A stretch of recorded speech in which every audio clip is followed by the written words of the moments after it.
It's the Jim Kerr Rock and Roll Morning Show on Q1043. Jeff Bridges is here with us this morning at Q1043 on the morning after the official opening of his film that people have been talking about so much, Crazy Heart. I mean, it was a Wednesday opening. That's pretty weird, Mr. Bridges. That's a weird, unusual thing. That means there's something very special going on here. Well, get a little run on the weekend. Yeah. Well, this was supposed to come out next year, right? Wasn't that the original plan? Yeah, but they pushed it up, and I'm happy about that. Well, there was so much early buzz. It was like your performance. They pushed it up because people are saying that this is one of the finest motion picture performances by an actor of all time. That's why they pushed it up, Mr. Modesty. Yeah, really. Well, no, it's true. About that. It's true because I saw it and you just blew me away. It's a good movie, isn't it? It's a great movie, but Jeff, it's your performance. As Bad Blake. Thank you. Well, I'm surrounded by incredible actors. You know, the wonderful Maggie Gyllenhaal, Bob Duvall, and Colin Farrell. So you can't get. Well, any you better can call than him that. Bob Duvall. We can't. call him Robert Duvall. All right. See, he would be very offended. We would say. Bob did you say T-Bone Burnett or did you say Henry Burnett? T-Bone. Because Henry is his official name. Yes, but T-Bone Burnett handles the music. Can you believe it? But you're a good singer, and I mean, this is really you. This is All really you in this performance that people are talking so much about as Bad Blake, who's a washed-up country star, but a country star nonetheless, a guy who has hits that people know. Who could really write. It's just that, his day as a big star has passed. He's fallen on some difficult times, has some serious personal issues to deal with, and there's a love story that's involved, and there's also the relationship with a younger artist that Bad Blake mentored, who at the time this film takes place is at the top, doing arenas and stuff like that. Right. And he was really impressive musically. Isn't he great? Colin Farrell? I was like, wow. Yeah, he came in for, I think, 4 or 5 days and just knocked that part out of the park. I mean, he was wonderful. And then to sing together, because basically, acting's all about harmonizing together, one way or another. And Colin was wonderful to sing with and act with and the whole deal. But those situations really happen. What's that? Where the mentor finds that he's at a point in life where he's surpassed in fame and his day has success, passed. and his day has passed. And there are a lot of big names. I mean, in country music, I can name a ton of them. A lot of big name country guys, older, haven't had a hit in a long time, but they're still on the road. They're still playing every night because they just have to. That's right. As artists, they have to. I mean, Nashville is filled with stories of artists who just keep on going, like your character. That's right. A big role model for me was Stephen Bruton, who the movie's dedicated to, and he's an old buddy of T-Bone's. They grew up together. We met 30 years ago on Heaven's Gate, and we got hooked up there by the star of that movie, Chris Christopherson, who's also a big role model for me in this movie. And meeting those guys back in those days, Chris got all his musician friends to come and play small parts in that movie. And that was 6 months of jamming every night after work. So in a funny way, that movie was the beginning of this one. And Chris Christopherson was a janitor at Columbia Records in Nashville. That's right. Wow. He was a janitor. Didn't know that. Yeah, that was his job. That's how he broke into the record business.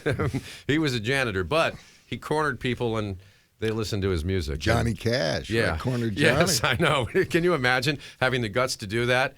Johnny Cash here, will you listen to my tape?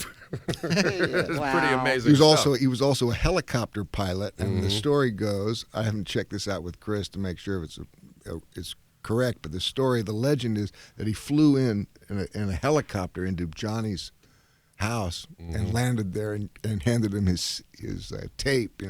Said, listen to this, please. Yeah, that's ballsy. Yeah. It doesn't get bigger than that. Jeff Bridges is with us this morning. We'll be right back here on Q1043. Amazing movie actor, movie star, multiple Academy Award nominee, Jeff Bridges. You've been nominated, how many times? 4 or 5? 4 times. About to be 5. Okay. They're saying it'll be about 5. It will. You've already won awards for this performance. And the movie isn't, the movie just came out here at the Angelica and the Lincoln Center yesterday. It's not even out into, big general release yet. And already, you have to make room on the mantle for some more awards.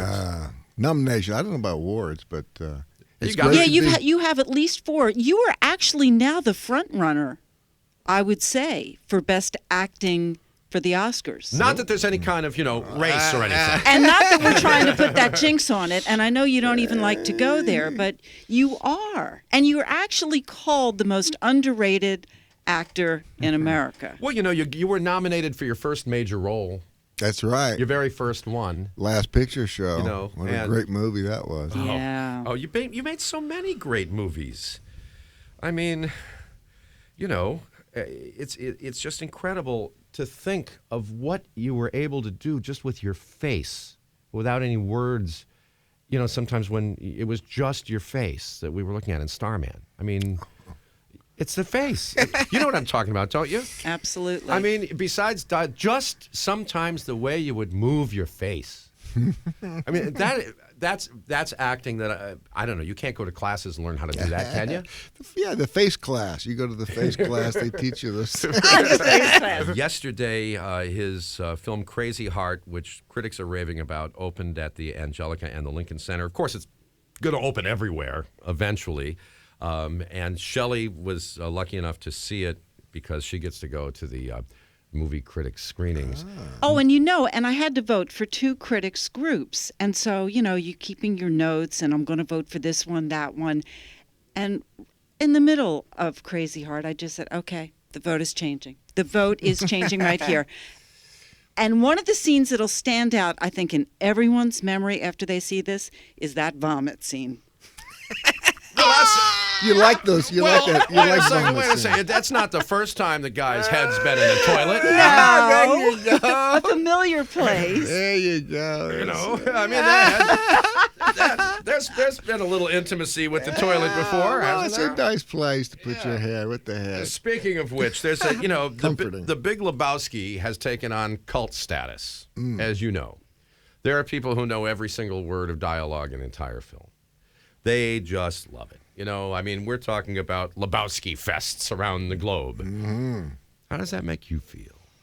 I love it. When the movie first came out, it really didn't do much here, and then it hit Europe, and then kind of splashed back over on these shores, and has become this kind of cult deal. And they have these Lebowski fests, which are wonderful. I went to one not too long ago and had my Beatle moment. I performed up there with my, got some guys together. We played, and I performed to a sea of dudes. You can imagine, and bowling pins. Everybody dresses up differently. Right. And, If women want to go someplace where they can meet a lot of guys, a Lebowski fest. Yeah, or bowling pins or whatever. Yeah. And then, of course, back in this movie, you're in another bowling alley. That's it's like there's so Performing. many parallels. That's it, yeah. Is there going to be another Big Lebowski? Are we going to ever see a sequel? You never know. Those brothers, they surprise you. What about a Tron sequel? Tron sequel is happening. We've done. That's in the can, as they say. You take a look at Tron sometime, which seemed so shockingly modern at the time, and to witness the changes in technology, which become apparent the second that you look at anything from Tron. It's very exciting. It's, and I did hear you were doing a sequel. Yeah, all these years later. That's right. It'll be out probably in about a year. It takes a long time to do all those. And you had a big role in Iron Man. You just won That was great, thing yeah. after another. 4 So much Academy fun. Award nominations. We are so thrilled and excited that you took the time to visit with us today. Great to be here, you guys. Here at Q1043. Shelli, since the movie's already opened, you're allowed to give a sneak preview of your review, which I know you're not going to technically do till tomorrow morning at 6:10, but what do you give it?